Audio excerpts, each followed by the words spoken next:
Well, Eric, thank you so much for helping my project. Could you say a little bit about yourself? Yeah, thanks for having me. My name is Eric Peng. I am currently a master's student at Rice University in a space studies program. I've done internships at NASA, Johnson Space Center, and Axiom Space. Yeah, I've always loved space my whole life, always been interested in it. But it took me a while to actually start getting into it.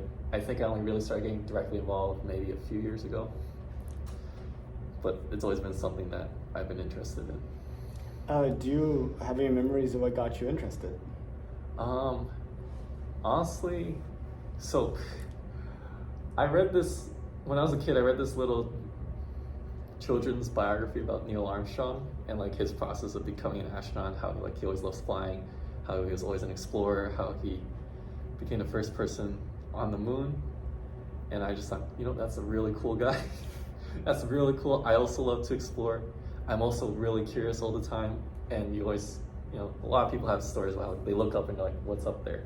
There's so much up there that we don't know. There's so much more that we can do outside of this planet. That's an interesting point about looking up and seeing, what's out there. I keep thinking like in the city with like all the city lights and stuff, you could barely see any stars. That's true. But if you go in the country and the night, it's like there's like so many. You're just like overwhelmed by the amount of stars that's up there. Yeah, I've always been a city boy. I've always grown up in cities. But there was one time when I think it was like a spring break or winter vacation, something like that. My family were just driving through this forest, and like it's pitch black. It's no city lights, no street lights, and you can look up, and there's few enough trees that you can still see the sky. And I think that was the first time. This was like when I was maybe 6 or 8. The first time I ever actually saw all the stars. I was like, oh, that's why they call it the Milky Way. It's not just dots. Yeah, it is amazing. And you got to think though that losing visibility to that every night means less people are saying, what's up there? Why aren't we going? Because then it just looks like a blank canvas. You're like, there's only 10 places to go, and they're all like billions of miles away. You got the moon, you got the sun, that's about it. That's it. Maybe a couple Venus, stars. and who could Venus, go there? Jupiter sometimes. That's true. Talking about going places, did you know that NASA's planning to send astronauts back to the moon? Yes. When did that become real for you? I guess when they chose the astronauts for Artemis 2. Okay. Because before it's just like, oh, we're testing rockets. That was kind of like the feeling for Artemis 1, and even before that, we're thinking about we're trying.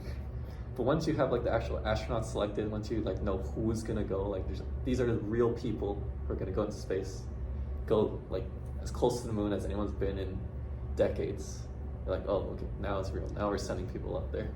So I guess that'd be February of this year when they announced. I think it was February of this year that they announced Artemis 2 crew. I don't remember the exact date, to be honest, but yeah. That is interesting. Yeah, that personal connection. Yeah, well, what do you think about it? I mean, kind of tying that back to the personal connection, because humans are persons. That's an odd sentence. Humans are social creatures, or what people normally say.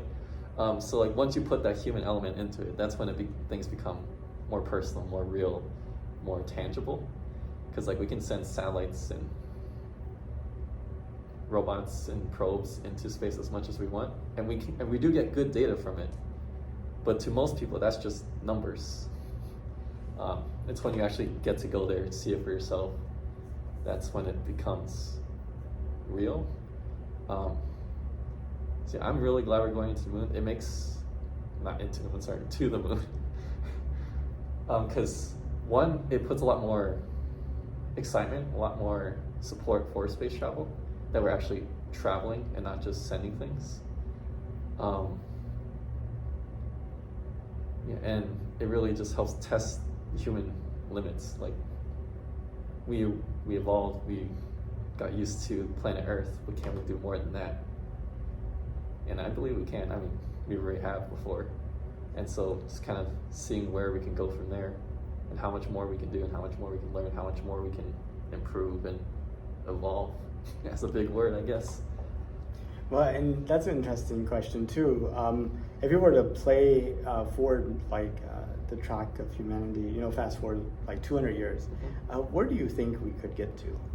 So this is gonna sound a little sci-fi, a little geeky, but do you know the show The Expanse? I do. I feel like for anyone who hasn't seen it, I recommend it. It seems like a very realistic, a very possible future for humans as a species. Basically, we can colonize Mars eventually. We will be able to take resources from even just the asteroid belts, just to summarize very loosely. Yeah, I do believe we will be able to go more into space. It's already becoming a lot easier than it was, especially with the reusable Falcon rockets, than we could have ever imagined just a couple of decades ago. So I believe it is very possible for space travel to become a lot easier within the next 200 years, easily. Yeah, we're already planning on making moon bases, Mars bases within this century already. So 200 years from now, who knows how much further we can go from that? Like we might even have towns by that point.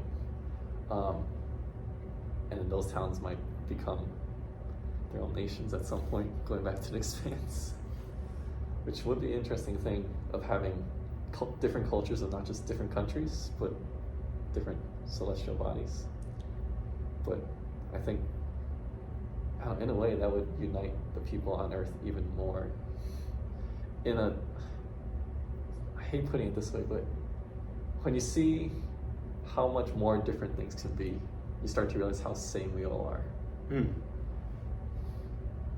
Yeah, how are people going to be whenever they don't have a 24-hour day? And yeah, exactly. Or like they grow up used to, or they've grown up with like less gravity their entire lives, or like completely different weather.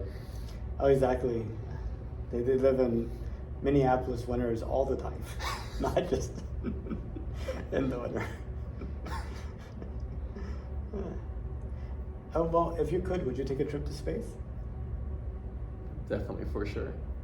It's actually one of my life goals to do that. Either to make enough money to do it, or to become qualified enough to have someone send me into space. I don't know, you just hear the stories, and I've mentioned before, I love exploring, I love trying new things, and being in space is one of the newest things you can do, one of the most different things you can do.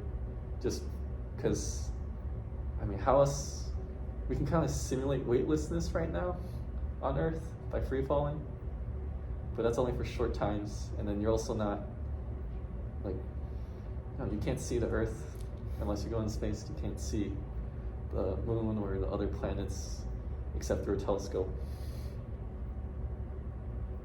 I just think it'd be really cool. How far would you consider going? Just to orbit, to the moon and back, or if we did set up a Mars colony and they're like, we need people, is that something you see yourself doing? I'm at the point in my life right now where I can say, you know what, just send me to Mars, I don't have to come back. But I can see myself, once I start settling down in a few years, then maybe okay, maybe we do need a way back. But I'd be willing to go as far as we can go while still being able to come back, I guess. So if we get to the point where we can send people to Mars and back,